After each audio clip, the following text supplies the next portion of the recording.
Good day, everybody, and welcome to another edition of the Military and Foreign Affairs Network. I am your host, the voice of reason. In today's episode, we are continuing our ongoing coverage of the war between the Russian Federation, the North Atlantic Treaty Organization, and its Ukrainian proxy forces. Now, as you can see from the map, we are looking squarely at Novosilka and the battle that took place over essentially a 4 to 6 week period of time in which we observed the envelopment of Ukrainian forces and the eventual capture of the fortified town of Novosilka. Now, what happened? What happened to Ukrainian forces in this town, this fortified forward outpost of the Ukrainian proxy forces? Well, it was a devastating defeat. Elements of the Ukrainian, I believe it was the 110th Mechanized Brigade, along with elements of various territorial forces and independent battalions of the Ukrainian military, were defeated in zone, resulting in the destruction of at least one battalion-sized element located in the town, and then the capture and the destruction of additional Ukrainian military units around the town and just to the south of the town as well. Now, the problem, the challenge right now, especially in regards to the Ukrainian military and the lead up to what happened, to the disaster that occurred in Novosilka, was essentially the disparaging of the Russian military. The propaganda arm of the Ukrainian state, and at the same time Western media outlets, are portraying the Russian military as being incompetent, as being that the Russians were utilizing mass waves of infantry formations to take this town and other towns in which the Russians are taking absolutely horrendous casualties. Now, look, that cannot be further from the truth. And what's more concerning is that if there's a worst case scenario where there is an expansion of the conflict, meaning that NATO troops or God forbid, the U.S. Army, U.S. Marine Corps, Special Operations Command, has to engage the Russian military, there is great concern that because of what is being talked about in terms of how incompetent this propagandized information of how incompetent the Russian military is, that it could lead to complacency if there is a direct engagement between the United States and Russian forces, meaning that U.S. troops going into an engagement against Russian forces could believe that they are engaging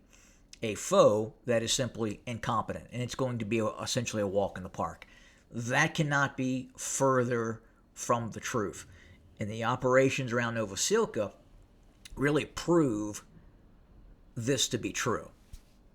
Again, there are no quote-unquote meat waves of Russian orcs attacking in zone, in mass, against Ukrainian machine gun positions. That is not what is happening. The operation that took place with Russian forces around Novosilka was an incredibly professional operation that resulted in the absolute defeat of Ukrainian forces. And there was nothing the Ukrainian military with the direct support of the North Atlantic Treaty Organization and all its sensor technology and providing of various weapon systems, could do to prevent the Russian seizure of this objective. Now, I'd gone all the way back to the 7th of December to show you, the viewer, exactly kind of what transpired, the Russian tactical plan of seizing control of the city, and its eventual very successful outcome of this attack. And again, these units, if we look at the units that were involved in this operation, let's just start to kind of go in a counterclockwise manner.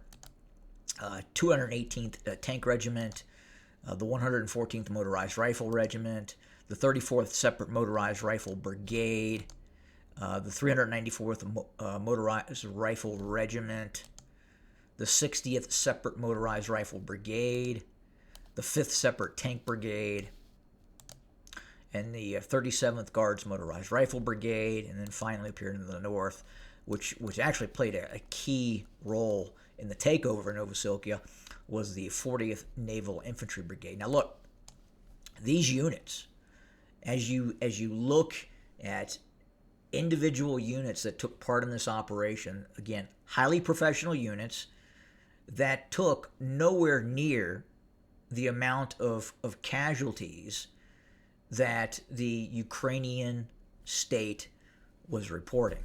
In all likelihood, even in a defensive role against Russian forces, the Ukrainians probably suffered more casualties, overall casualties, than Russian forces. So let's forward this operation where you, the viewer, can see exactly what happened, the envelopment operation, and then ultimately the takeover of Novosilka. So here we go. Back up just a little bit.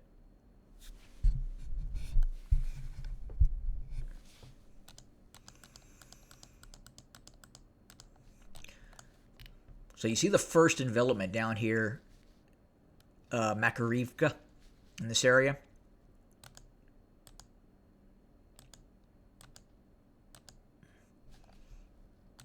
Destroyed. Company-sized element, reinforced company, multiple companies in this area, enveloped, destroyed.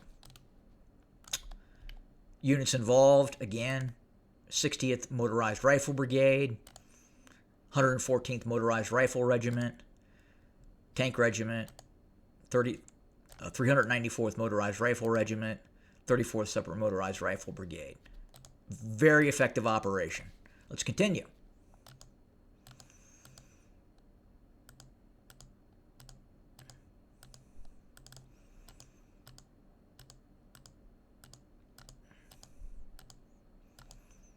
Now, essentially, we now have the envelopment of Novosilka. The Russians have interlocking fields of fire. Any Ukrainian troops that are attempting to withdraw from the city cannot do so. This is where we eventually saw this entire unit down south in the southern portion of Novosilka completely wiped out, destroyed, with truckloads, reported truckloads of Ukrainian prisoners of war. Let's continue. All right, the final assault of Russian forces. And again, these are not quote-unquote meat waves. The Russians utilize small, highly mobile operations units to infiltrate behind Ukrainian lines and then attack Ukrainian forces. Then at the same time, they do launch larger, company-sized, understrength, battalion-sized operations with armored vehicles. And these formations are very well equipped.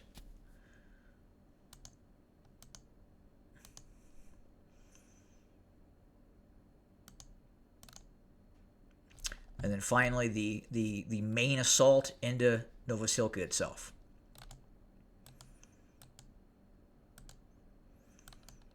Done. Now, what happens next? Well, it would appear that we will probably see the consolidation of Russian forces around Novosilka. We'll probably see some Russian forces reposition. Let's just fast forward.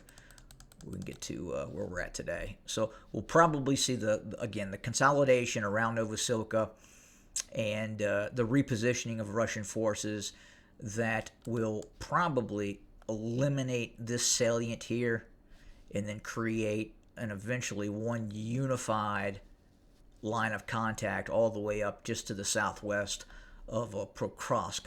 We will probably see the continued envelopment of Prokrovsk, but at the same time, we will probably see as well Russian forces pushing up this river valley here with the eventual target of being Komar, this town here. This seems to be the fallback position of Ukrainian forces. We'll have to see how the Ukrainians respond to the loss of Novosilka. I can tell you that the feeling right now, the morale in the Ukrainian military, especially units of like the 110th Mechanized Brigade, some of those units that were trapped in Novosilka, that eventually allowed other Ukrainian units to withdraw. That morale is incredibly low. The Russians have really figured out this war, albeit it's still a very slow-moving operation for Russian forces. And again, there's a reason for that. The drone capability of Ukrainian forces is still omnipresent, and the Russian forces are still trying to figure that piece out, continuing. But they, at this point, the outcome, the actual outcome of individual targets, individual operations by Russian forces is going to result in a Russian victory. It's just time. It's time. It's pressure. It's attrition.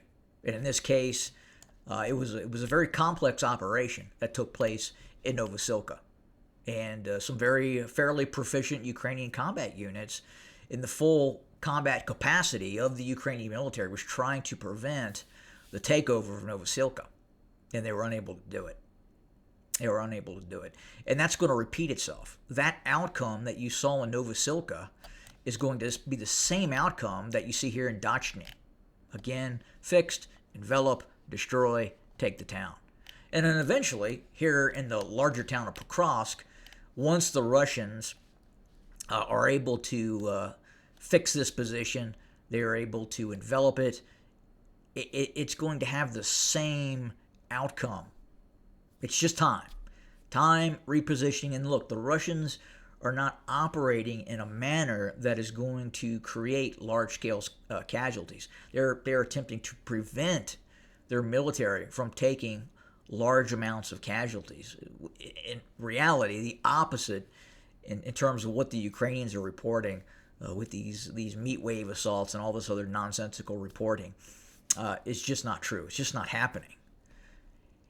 Now, again, it's a slow-moving operation with a lot of artillery, and it is a very methodical operation, but that operation continues. And again, in all probability, exactly the repeat of what we saw down here in Novosilka is going to happen in Pokrovsk. It's just going to take time. Now, how much time? Difficult to say. But again, as I've talked about in previous episodes, the Russians are not going to stop this. If it takes another year, 2 years, and then at some point you will see the general collapse of the Ukrainian military, especially with what happened to the 110th down there in Novosilka and other units involved.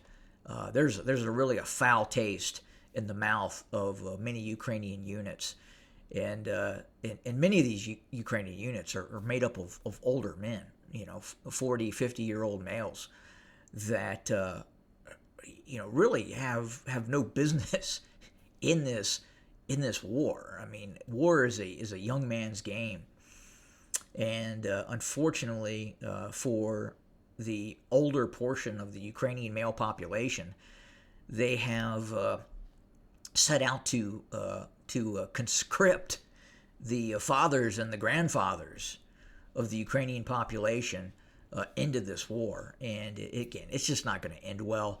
And eventually, not just a military defeat, I anticipate we will see the actual population of the Ukraine eventually turn on the leadership of the regime, the now unelected government that exists in Kiev. Again, constitution suspended, no elections, the Russian church essentially abolished.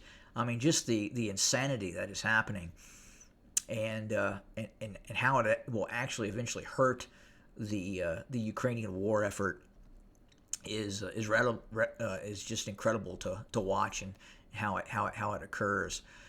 And then again, just the in terms of the reporting, again back to talking about how the Russian military is operating in this war, can just not be further from the truth. Yeah, granted, earlier in the campaign, at the very beginning of the conflict, we saw some very poor decision-making processes on the part of the Russian military. But that was 3 years ago, two plus years ago. Okay, it was completely different environment now, completely different strategy. What is taking place now in the Russian military than what was taking place earlier in the campaign. I mean, again, you go back to the earlier operations in which we saw a company-sized element of the Russian National Guard attempt to force its way into downtown Kiev, and that unit was essentially annihilated. And that's, again, poor communication and really underestimating the capability initially of Ukrainian forces. And that's what's happening. And unfortunately for the Ukrainians, that same thing is happening now with the underestimating of the Russian military. Again, these recruits are being sent to the front thinking they're going to be attacked by these mass waves of Russian troops, and that is not what is happening. We are seeing the Russians use technology, drones, its vast arsenal of heavy artillery, its air power, and then very competent and capable light infantry units that are very, very good at what they do. And that is going to be the downfall of the Ukrainian military. And if NATO doesn't wake up, and I think NATO knows the truth. I think NATO understands that the narrative that they are putting out in terms of the incompetence of the Russian military is not true. They understand that that is false, and it's just for media consumption, and it's for the consumption of the uninformed urbanite. But unfortunately, for the average soldier that's conscripted into the Ukrainian military, they're going into this thinking that they're going to be fighting something that is completely different when they get to the front line and the realities of the war finally hit them in the face. So, but again, an incredible military operation by the Russian military in Novosilka. It will go down, and it will be studied for quite some time as we continue to get more information about this operation by the Russian forces. Look, the Ukrainians are doing nothing like this. What the Russians did in Novosilka, the Ukrainians don't have that capability. The best the Ukrainians can do is attack an area that, at face value, the Russians did not believe the Ukrainians would attempt an operation. And I'm referring up here in the cursed incursion.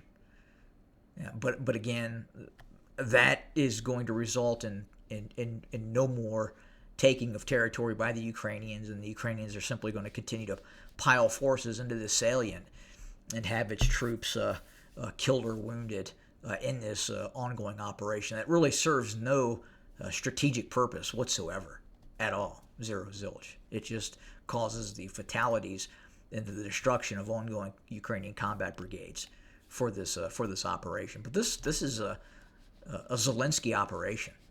This is the stubbornness of Zelensky in terms of this Kursk salient. So there we have it. Well, that does it for today. As always, thanks for joining us. More to come very, very soon. Have a good day.